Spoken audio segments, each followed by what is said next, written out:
खबर महेंद्रगढ़ से है। अब देखिए, राव इंद्रजीत सिंह का एक बार फिर से दर्द छलक उठा है। इससे पहले भी आपने वो बयान सुना होगा, कैबिनेट मंत्री ना बनाए जाने पर यह दर्द छलका है।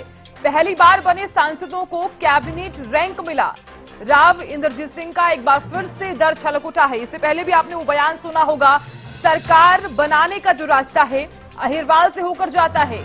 ये बात राव इंद्रजीत सिंह ने कही है।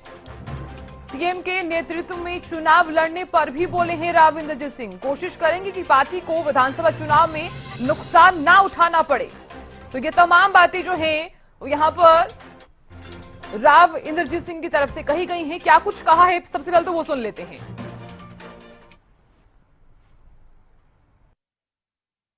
तो देखो, कोशिश करेंगे कि नुकसान ना उठाना पड़े, लेकिन अमित शाह ने जो फैसला किया है उससे तो अब हिस्ट्री होगी ना। वो तो उन्होंने फैसला कर दिया था वहाँ पे पंचकुला के अंदर।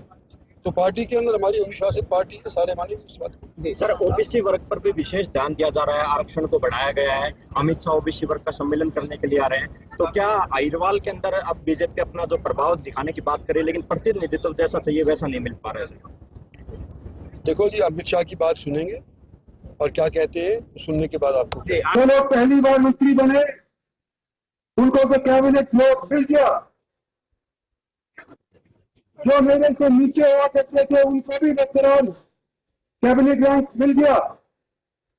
मेरे को अभी तक अगर रिकॉर्ड कहते कायम किया इंद्रजीत सिंह ने तो 6 बार तो लोकसभा का तो सभी को पता है। तो 6 बार लोकसभा का चुनाव लड़ करके जीत करके और 5 बार लगातार जीत करके जो मैंने रिकॉर्ड कायम किया वो सभी को पता है।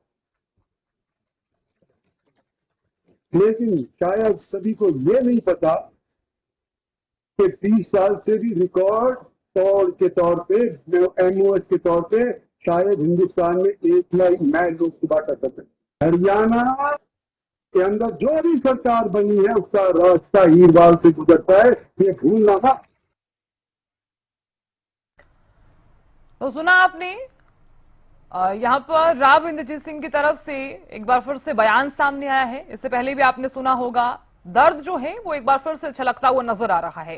दरअसल कैबिनेट मंत्री ना बनाए जाने पर दर्द छलका है और पहली बार बने सांसदों को कैबिनेट रैंक मिला है। यहां पर राव इंद्रजीत सिंह की तरफ से ये बयान जो है वो यहां पर सामने आया है। और बातचीत करने के लिए बीजेपी के प्रवक्ता प्रोफेसर विधु रावल जुड़े हैं। विधु साहब, बहुत स्वागत। जी धन्यवाद। विधु जी, इससे पहले भी राव इंद्रजीत सिंह की तरफ से एक बयान सामने आया, आज फिर से एक बयान सामने आया है। किस तरह से आप देख रहे हैं, क्योंकि हम लगातार देख रहे हैं कि जो इनका दर्द है वो बार बार छलकता हुआ नजर आ रहा है। नहीं, दर्द नहीं है ये तो बयान देना तो नेता का काम ही होता है। बातचीत करना, जनता में रहना, जनता से संवाद करना, अपनी बात जनता तक पहुंचाना, अपनी पार्टी की बात पहुंचाना, अपने जो सरकार है उसकी नीतियां पहुंचाना, ये तो निश्चित तौर पर जो है ये तो संवाद का अंग होता है। उसी नाते से वो जनता से मिलते जुलते रहे हैं और उसमें जब मिलते हैं तो बयान भी देते हैं। सभी नेता देते हैं, वो भी दिया उन्होंने बड़ी महत्वपूर्ण बात कही कि वो पूरी कोशिश करेंगे कि अहिरवाल में जो उत्कृष्ट प्रदर्शन भारतीय जनता पार्टी का 2014 में रहा है, 2019 में रहा है और निरंतरता से रहा है, उसमें थोड़ा सा भी कमी ना आए, उसमें जरा सा भी नुकसान ना हो, ये उन्होंने बड़ी महत्वपूर्ण बात कही। और उसके लिए वो एड़ी चोटी का जोर लगाने वाले हैं। उन्होंने ये भी बड़ी महत्वपूर्ण बात कही, जो कि क्योंकि सवाल नहीं सुनाया जा रहा, सीधा उनका उत्तर सुनाया जा रहा है। उन सवाल ये पूछा गया था उनसे कि आपकी भी मन में इच्छा रही होगी कि कभी प्रदेश के मुख्यमंत्री आप भी बने। उनका हाँ, निश्चित तौर पर रहती ही है। हम सब प्रयास करते हैं कि हमें अवसर मिले तो हम भी बेहतर करके दिखाएं। हमारे मन में जो जनता की सेवा करने का जो भाव है हम उसको परिपूर्ण कर पाए। लेकिन अभी अमित शाह जी ने क्योंकि जो है ये घोषणा की है और हम एक अनुशासित पार्टी के कार्यकर्ता हैं, जो कि उन्होंने खुद को भी कार्यकर्ता, अनुशासित पार्टी का अनुशासित कार्यकर्ता माना। उन्होंने कहा कि क्योंकि अमित शाह जी ने चौधरी नायब सिंह सैनी जी के लिए के नेतृत्व में चुनाव लड़ने का आदेश दिया है, तो वो भी उस लाइन में चलते हुए एक अनुशासित सिपाही की तरह एड़ी चोटी का जोर लगाकर अहिरवाल और हरियाणा के पूरे क्षेत्र में जो है वो काम जो है बहुत अच्छा काम करने वाले हैं। चलिए ठीक है। विदु साहब, आप बने रहिए क्योंकि कांग्रेस के प्रवक्ता मनीष खटाना जी भी जुड़ गए हैं। मनीष जी, बहुत स्वागत आपका। मनीष जी, आपने सुना होगा किस तरह से राव इंद्रजीत सिंह काफी नाराज चल रहे हैं और उनका जो दर्द है वो छलकता हुआ नजर आ रहा है। इससे पहले भी एक बयान सामने आया और आज भी जिस तरह से वो बयान देते हुए नजर आए हैं कि पहली बार बने सांसदों को कैबिनेट रैंक मिला है। हालांकि वो 6 बार सांसद बने, उसके बाद जिस तरह से उनका दर्द छलकता हुआ नजर आ रहा है, किस तरह से आप देख रहे हैं?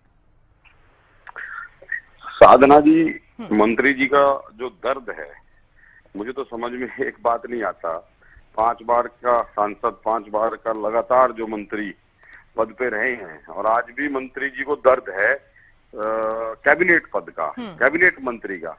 मंत्री जी को हरियाणा की जनता का, अपनी लोकसभा का कोई दर्द नहीं, हरियाणा में बढ़ती बेरोजगारी को लेकर कोई दर्द नहीं, हरियाणा में बढ़ते नशे को लेकर कोई दर्द नहीं, हरियाणा में निवेश का 1 रुपए नहीं आया, कोई दर्द नहीं, इंफ्रास्ट्रक्चर के नाम पर गुड़गांव 0 हो गया, कोई दर्द नहीं, मेट्रो को जहां 2014 में हुड्डा साहब छोड़ के गए थे वहीं की वहीं खड़ी है, उसका कोई दर्द नहीं। अगर दर्द है तो आज भी मंत्री जी को अपने मंत्री पद को लेकर दर्द है। इस बात के लिए मुझे बड़ा गहरा अफसोस है कि हमारे ऐसे ऐसे नेता चुनकर मेंबर पार्लियामेंट जाते हैं और मंत्री बनते हैं सरकार में और वो इस बात का दर्द रखते हैं कि मैं कैबिनेट मंत्री नहीं बना। उनको इस बात का दर्द नहीं कि जिन लोगों ने चुनकर भेजा, जिस लोकसभा से ये चुनकर गए, क्या उस लोकसभा के लोगों का दर्द एक बार भी इन्होंने संसद में उठाने का काम किया?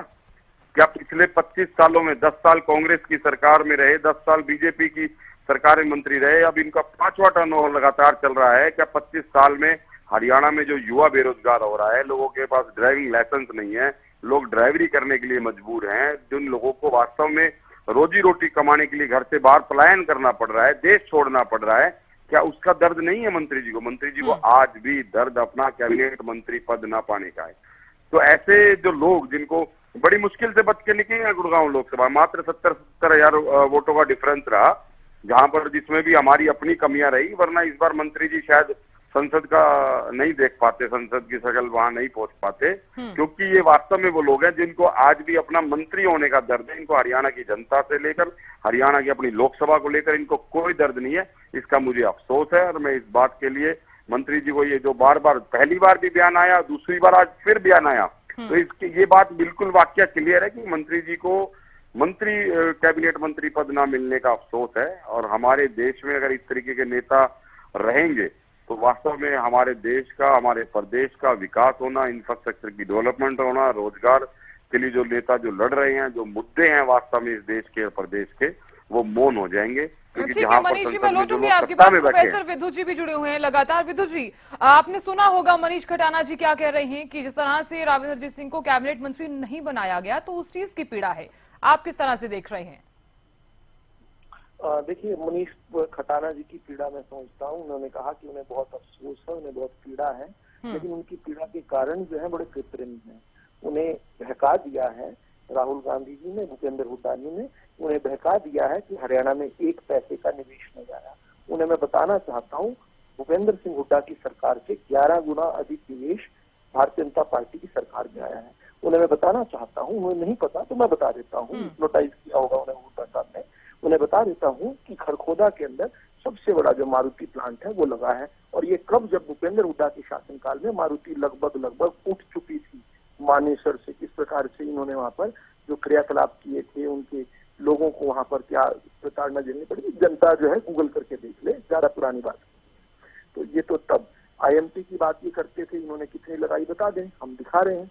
ये तो तब जब ये कह रहे हैं विकास का एक कार्य नहीं हुआ। भूपेंद्र सिंह हुड्डा ने बहका दिया है, झूठ बोल दिया है, इसलिए इनको अफसोस हो रहा है। भूपेंद्र सिंह हुड्डा इस प्रकार प्रताड़ित नहीं करना चाहिए।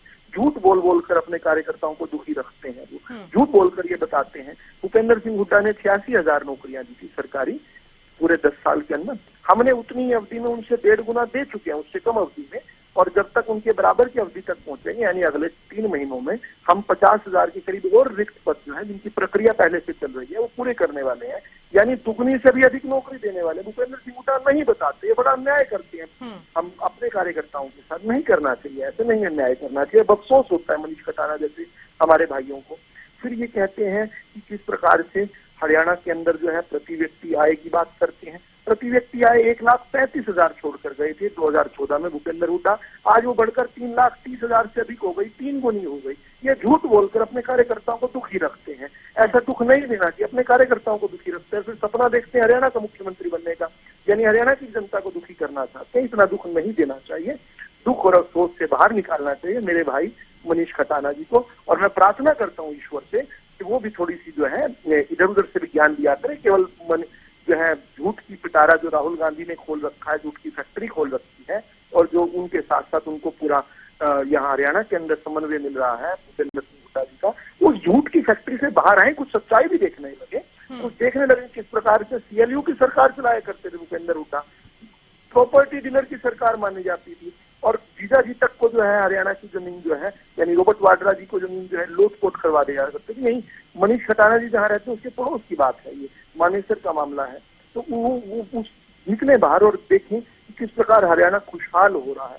हरियाणा जो है एक के बाद एक सूचांक में आगे बढ़ रहा है, किसान कल्याण में प्राचीर लिख रहा है। ये 2-2 रुपए के चेक किया करते थे, आज हरियाणा में इन्होंने जो 1123 करोड़ जो 10 साल में मुआवजा दिया था, हम 17,000 करोड़ दे चुके हैं, इनसे 17 गुना ज्यादा दे चुके हैं।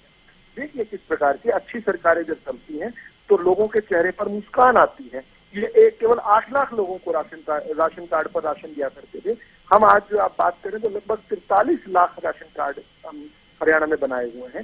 जब हम और आप बात कर रहे हैं तो करीब 30 लाख के करीब आयुष्मान जमा चिरायु कार्ड है। लोगों को 5 लाख रुपए का मुफ्त स्वास्थ्य मिलता है, स्वास्थ्य की चिंता करने की जरूरत नहीं है। ये सारी चीजें मनीष खटाना जी को बतानी चाहिए भूपेंद्र हुड्डा को। ठीक है प्रोफेसर विदुलाल, मैं लौटूंगी विदुलाल जी, मैं आपके पास लौटूंगी। ठीक है, मैं कंप्लीट करूंगी बात को। मनीष खटाना जी अपनी बात कंप्लीट कीजिए। ठीक है भाई, विदु झूठ जी, का मैं आऊंगी पिटारा आपके की पास। बात कर रहे हैं, दीपेंद्र सिंह हुड्डा की बात कर रहे हैं। दीपेंद्र सिंह हुड्डा हरियाणा के लोगों के दिलों पे राज करता है। दीपेंद्र सिंह हुड्डा की देन है कि उसने 10 साल 15 साल के अपने कार्यकाल में जितनी योजनाएं चलाई, इनके प्रधानमंत्री देश के वो उनके आसपास भी नहीं है अपनी लोकसभा और पार्लियामेंट्री में। तभी प्रधानमंत्री भी कितनी वोटों से जीत के आए हैं मेरे भाई को पता है। और झूठ के जो पिटारे की बात कर रहे हैं, तो झूठ तो बीजेपी ने अमित शाह जी ने कहा, ये जुमला था। 2 करोड़ रोजगार क्या सच था? 15 लाख खाते में आएंगे ये सच था। बुलेट ट्रेन चलेगी ये सच था। स्मार्ट सिटी बनेगी ये सच था। आपके लोकसभा के जितने भी सांसद उन्होंने गांव गोद लिए, उन गांवों की क्या हालत है, क्या ये सच था? और जो फरीदाबाद में आपने स्मार्ट सिटी लेके आए, करनाल में आप स्मार्ट सिटी लेके, बताइए आपने क्या किया? हरियाणा में जो लोग एक बिजली का प्लांट नहीं लगा पाए, एक एजुकेशन का एक कोई बड़ी यूनिवर्सिटी नहीं ला पाए, वो लोग आज बातें कर रहे हैं। हरियाणा के किसान की आत्महत्या की दर बढ़ गई, युवा को नशे की ओर धकेल दिया। रात को 4 बजे तक के शराब के ठेके खोलने वाली सरकार, युवा को नशे की ओर धकेलने वाली सरकार, महिलाओं के साथ अपमान करने वाली सरकार, महिला खिलाड़ियों को दिल्ली की सड़कों पर घसीट के पीटने वाली सरकार। इन लोगों को शर्म आनी चाहिए, टीवी पर बैठ के इतनी लंबी लंबी बातें करते हैं। 60,000 करोड़ का कर्जा छोड़ के गए थे हुड्डा साहब, 4,50,000 करोड़ का कर्जा आज हरियाणा पर और देश पर 55 सालों में जितनी सरकारों ने कर्जा नहीं लिया, वो एकमात्र भारतीय जनता पार्टी की सरकार ने कर्जा लिया। तो क्या उस कर्जे से बीजेपी के नेताओं के घर भरे, या हमारे देश में कहीं इंफ्रास्ट्रक्चर डेवलपमेंट की बात आई? कोई हरियाणा में कोई एक एम्स अगर इन्होंने खोला हो तो बताएं, हरियाणा में कोई एक विश्वविद्यालय कोई खोला हो तो बताएं। आपने बताया जिस तरह से, ठीक है, क्या कांग्रेस के राज में नशा नहीं था? क्या कांग्रेस के राज में बेरोजगारी नहीं थी? कांग्रेस के राज में और आज की बेरोजगारी दर में आप देख लीजिए कितना फर्क है। कांग्रेस के राज में महंगाई कितनी थी, आज कितनी है वो देख लीजिए। कांग्रेस के राज में निवेश कितना आया और इनके राज में कितना आया आप वो देख लीजिए। कांग्रेस के राज में हर कर्मचारी सड़कों पर कितना बैठा और इनकी सरकार में कितना बैठा आप वो देख लीजिए। चलिए ठीक है, बहुत बहुत शुक्रिया बातचीत करने के लिए विदुष जी, आपका भी बहुत बहुत शुक्रिया बने रहने के लिए और बातचीत करने के लिए, बहुत बहुत शुक्रिया। तो देखिए, आपने भी सुना, हमने तमाम गेस्ट से बातचीत भी की और जिस तरह से आपने भी सुना होगा कि लगातार जो है वो राव इंद्रजीत सिंह का जो दर्द है वो छलकता हुआ नजर आ रहा है। इससे पहले भी एक बयान सामने आया और उसके बाद आज भी जिस तरह से कैबिनेट मंत्री ना बनाए जाने पर जो दर्द है वो छलकता हुआ नजर आ रहा है और बयान जो है वो भी सामने आया।